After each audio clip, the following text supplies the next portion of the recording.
سلام بچه، من مهدیم بچه. از اونجایی که این ویدیو رو من مال خیلی قدیم گرفتم بچه، مال الان بچه نیست. میخوام بچه بهتون آموزش بدم بچه چجوری داخل گوشی ماینکرافت PC پلی بدین به آسونی و به راحتی بچه. اولین کاری که بچه باید انجام بدیم بچه، باید بریم داخل گوگل بنویسیم پوجا و لانچر. بچه پوجا لانچر رو بعد از داخل گوگل پلی نصب کنیم. خب بچه اینجا عکسش هم آورده، این برنامه است بچه. خب ولی ما میریم داخل بازار نصبش کنیم. البته فرقی هم خیلی نمیکنه، ولی من چون دارمش حال ندارم برم دانلودش کنم. خب بچه اینجا به همچین صورتی باشه بچه. الان فکر کنم از بتوسانی جدیدش هم آورده باشه 1.21 و اینا بچه. وقتی میخواین برین جای این پلی یک گزینه میاره که بچه بعد 500 مگ دانلود کنین تا بتونین برین بچه.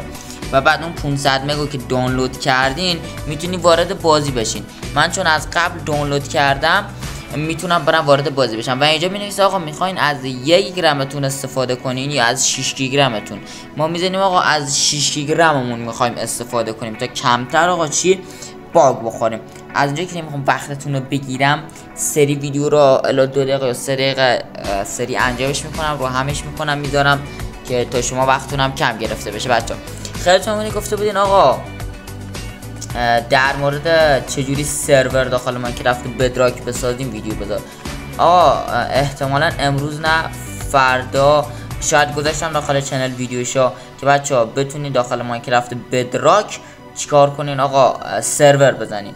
خب بچه مثلا شما میرین داخل نقطه 1.21 مپ میزنین و بعد میایین داخل نقطه 1.16 نمیتونین برین و به نقطه 1.21 تون رو بازی کنین. اونجا آقا زده بود که نمیتونین همچین کاری رو انجام بدین. و بچه وقتی میزنین روی پلی و دارین وارد مپ میشین میبینین آقا کلا شبیه ماینکرافت PC واقعا، ولی فرقش اینه که تو الان داری داخل موبایل پلیش میدی.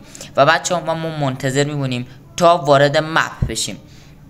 خب و فعلا 93%، 94%، 97%، او شد 100%. خب بچه بله الان نوشته لوگین،